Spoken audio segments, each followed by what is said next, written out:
Assalamualaikum warahmatullahi wabarakatuh. Sehat anak-anak? Hari ini adalah Ramadan yang menyenangkan. Ramadan 1442 Hijriah, kita bisa bersama-sama melewatinya. Ibu akan menyampaikan jejak-jejak sejarah peradaban Islam.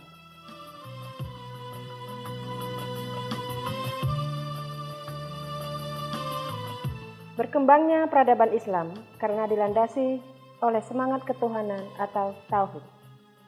Berkembangnya agama Islam sejak 14 abad silam turut mewarnai sejarah peradaban Islam. Bahkan, pesatnya perkembangan agama Islam itu dirasakan baik dari barat maupun timur. Dari abad 8 sampai dengan ke-13 Masehi mampu menguasai berbagai peradaban yang ada sebelumnya. Tak salah bila peradaban Islam dianggap sebagai salah satu peradaban yang paling besar pengaruhnya di dunia. Bahkan hingga kini, berbagai jenis peradaban itu masih disaksikan di sejumlah negara, di antaranya Baghdad atau yang kita kenal dengan Irak, Andalusia yang kalau kita kenal dengan Spanyol, Mesir, Ottoman, Syria, dan lain sebagainya. Menurut Ma'ruf Misbah dan beberapa tokoh lainnya, dalam buku sejarah peradaban Islam, setidaknya ada dua penyebab proses pertumbuhan Islam baik di luar maupun dari dalam.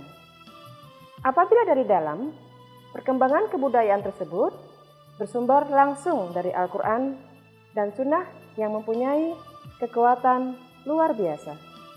Bagaimana dengan yang kedua? Dari luar Islam. Peradaban Islam berkembang disebabkan proses penyebaran Islam yang dilandasi oleh semangat persatuan, perkembangan institusi negara, perkembangan ilmu pengetahuan, dan perluasan daerah Islam. Ada beberapa hal yang mendasari perkembangan itu semakin terus bertumbuh dan berproses. Menurut Ma'ruf Misbah dan kawan-kawan, perkembangan peradaban Islam dilandasi oleh semangat persatuan Islam yang telah ditanamkan oleh Rasulullah SAW sejak awal perkembangan Islam di Timur Tengah. Kemudian, dalam prakteknya, seiring dengan semakin luasnya wilayah kekuasaan Islam, maka kebudayaan masyarakat mempengaruhi untuk mengadopsi dan mewarnai peradaban Islam yang disesuaikan dengan ajaran Islam. Dari proses semacam inilah, peradaban Islam terus berkembang dari peradaban kebudayaan, bangunan, bahasa, adat istiadat, hingga sampai ilmu pengetahuan. Lalu, berkembang menjadi tradisi pemahaman terhadap Al-Quran, sehingga lahir intelektual Islam. Dari tradisi ini, kemudian terbentuklah komunitas, sehingga melahirkan konsep keilmuan dan disiplin keilmuan Islam. Dari sini juga lahir sistem sosial, sistem politik, ekonomi, dan kebudayaan Islam. Berkembangnya peradaban Islam disebabkan Islam meletakkan dasar-dasar kepercayaan secara murni. Keyakinan manusia hanyalah kepada Tuhan, bukan pada benda, hawa nafsu, atau kemegahan. Karena anak-anakku, semua kerja kemanusiaan hanyalah untuk Allah. Tidak ada yang perlu dipertuan dan dipertuhankan kecuali Allah. Karena itu, tidak heran bahwasanya akhirnya kekuatan Islam yang bersendi pada Al-Quran mampu menaklukkan berbagai wilayah negara. Dimulai dari masa zaman Rasulullah, kemudian diteruskan sampai masa Khulafaur Rasyidin.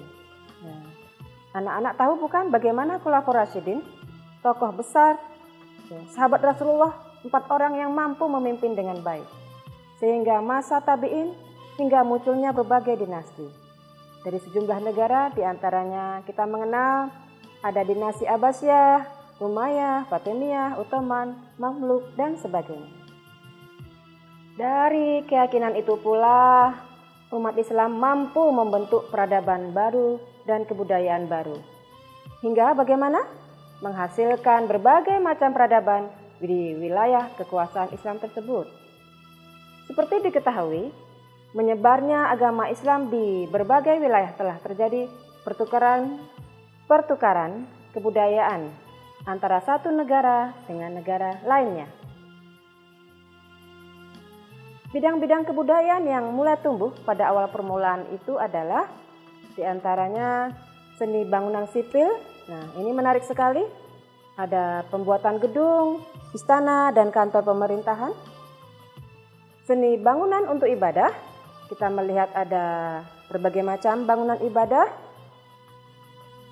Dan yang terakhir, seni bangunan militer, seperti halnya benteng dan sebagainya.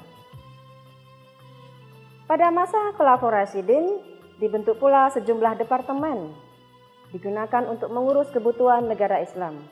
Seperti halnya Departemen Masalah Politik, Departemen Administrasi Negara, Departemen Ekonomi dan Keuangan, Departemen Angkatan Perang, Departemen Urusan Peradilan dan Kekuasaan, serta Kehakiman, serta selain itu pertumbuhan ilmu yang luar biasa. Ada berbagai halnya, ilmu tafsir, ilmu hadis, nahwu, dan sebagainya.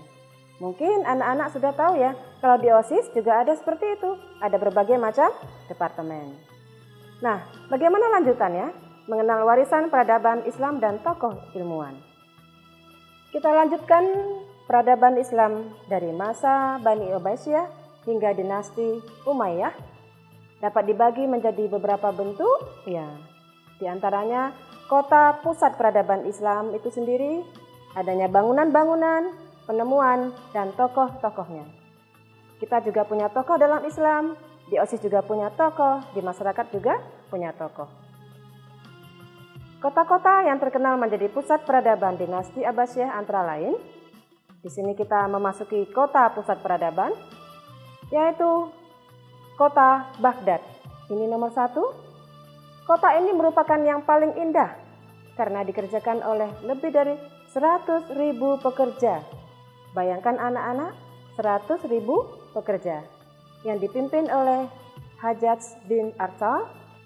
Di kota ini terdapat istana di pusat kota, asrama pegawai, rumah kepala polisi, dan rumah keluarga khalifah. Lengkap ya anak-anak, semua fasilitas disediakan. Nomor 2, kota Samara. Letaknya di sebelah timur Sungai Tigris, kurang lebih 60 km dari Baghdad. Kotanya sangat indah, nyaman, dan teratur. Nama Samara diberikan oleh Khalifah Al-Mansur ketika peresmian kota. Banyak orang yang terkesan dengan keindahannya. Jadi ternyata sejak dulu dan sekarang, kalau ada sesuatu yang baru, itu harus diresmikan, biar orang lain juga mengikuti bersama-sama. Kota selanjutnya, Sevilla. Kota ini merupakan salah satu kota terindah di Spanyol dan terletak di tepi sungai Guadalquivir. Pernah menjadi ibu kota kerajaan Mulukut Tawaif. Di kota ini dulunya ya anak-anak ya, dibangun sebuah masjid yang sangat megah, namun kini masjid itu telah menjadi gereja. Menaranya mencapai 70 meter. Tinggi ya anak-anak pada zaman itu. Selanjutnya kita mengenal ada kota Granada. Kota ini memiliki tanah yang subur. Di kota ini dibangun sebuah istana yang sangat terkenal sampai saat ini, yaitu Istana Granada yang dibuat oleh Raja-Raja Ahmar dan diberi nama Alhambra. Kota selanjutnya, Cordoba. Ada apa dengan Cordoba? Nah anak-anakku, kota ini didirikan oleh Abdurrahman Ad-Dakhil atau disebut Abdurrahman Sang Penakluk. Beliau wafat pada 852 Masehi. Puncak keemasannya dialami pada masa Sultan Abdurrahman III yang bergelar An-Nasr. Cordoba menjadi kota teladan di seluruh Eropa pada saat itu. Karena kota lainnya sangat kotor, becek, gelap, ya seperti kota yang kotor seperti saat sekarang. Namun, bagaimana dengan Cordoba? Sebaliknya, kotanya indah, benderang, bersih, dan sejuk dipandang mata. Berikutnya adalah Kairo. Kota Kairo didirikan oleh Jauhar Asy-Syakali pada tahun 358 Hijriah sebagai pusat dinasti Fatimiyah di Mesir. Di kota ini terdapat beberapa Universitas Al-Azhar yang menampung ribuan mahasiswa dari berbagai penjuru dunia. Universitas ini, anak-anakku, sampai sekarang masih ada dan luar biasa pertumbuhannya. Selain Universitas Al-Azhar, di kota ini juga terdapat Masjid Amru bin As. Berikutnya bangunan-bangunan dengan peradaban Islam. Bangunan nomor 1 adalah madrasah. Pada masa dinasti Abbasiyah, ilmu pengetahuan berkembang dengan pesat. Di masa ini, anak-anakku, didirikan madrasah yang diberi nama Nizamiyah dan didirikan oleh Nizamul Muluk, seorang Perdana Menteri. Kalau sekarang kita sebut sekolah, tak hanya di Baghdad, sekolah Nizamiyah ini atau Nizamiyah didirikan di kota lainnya seperti Balkan, Muro, Tabrisan, Naisabur, Hara, Mosul, Basrah, dan lain sebagainya. Selanjutnya adalah Kutab. Kutab adalah tempat belajar bagi siswa atau pelajar dengan pelajaran tingkat rendah sampai menengah.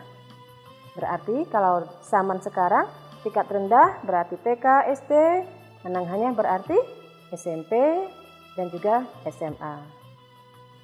Selanjutnya kita mengenal masjid. Masjid selain digunakan sebagai sarana ibadah, masjid juga digunakan tempat belajar tingkat tinggi. Majelis Munadarah merupakan tempat pertemuan para pujangga, ahli fikih, dan para sarjana untuk mendiskusikan berbagai topik ilmiah. Majelis ini banyak terdapat di berbagai kota. Berarti di dalam masjid kita bisa berdiskusi, membahas, menyampaikan berbagai hal positif. Selanjutnya adalah Darul Hikmah. Adalah perpustakaan terbesar di masa ini. Ia didirikan oleh Khalifah Harun al-Rasyid dan diteruskan oleh Khalifah Al-Ma'mun.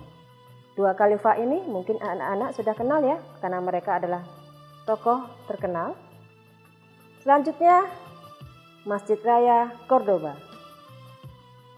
Dibangun pada tahun 786 Masehi, masjid ini dapat menampung hingga 80.000 orang. Bayangkan anak-anak pada zaman itu sudah banyak menampung. Panjangnya mencapai 175 meter, sedangkan tiangnya berjumlah 1.400 buah dengan tinggi mencapai 20 meter. Kubahnya disangga oleh 300 buah pilar marmer. Megah sekali anak-anakku. Masjid tersebut kini telah menjadi gereja. Sayang sekali ya. Berikutnya anak-anakku, Taj Mahal. Taj Mahal adalah sebuah bangunan indah bertahtakan ratna mutu manikam. Wow, keren begitu ya. Diciptakan oleh Sultan Syekh Jahan pada tahun 16.028 sampai 16.057. Tempat ini dibuatnya sebagai persembahan untuk permaisurinya yang telah meninggal dunia.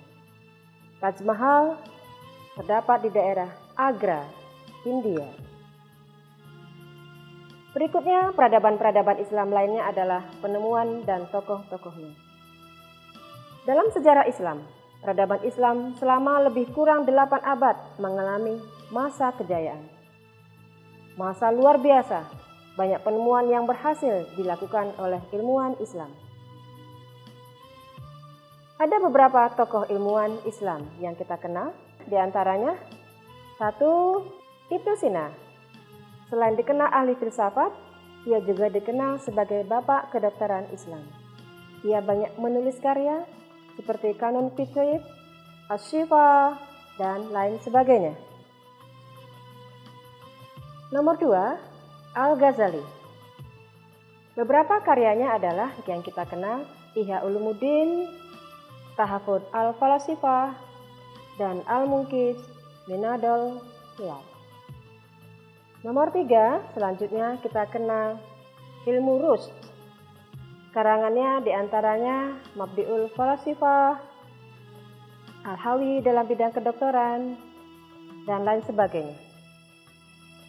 Nomor 4, kita mengenal Jabir bin Hayyan. Beliau adalah ahli dalam bidang ilmu matematika. Demikian anak-anak, rangkaian bagaimana peradaban Islam, bagaimana bangunan-bangunan yang sudah dibangun dengan kokoh, bagaimana tokoh-tokoh yang telah menghasilkan berbagai macam ilmu pengetahuan, dan lain sebagainya.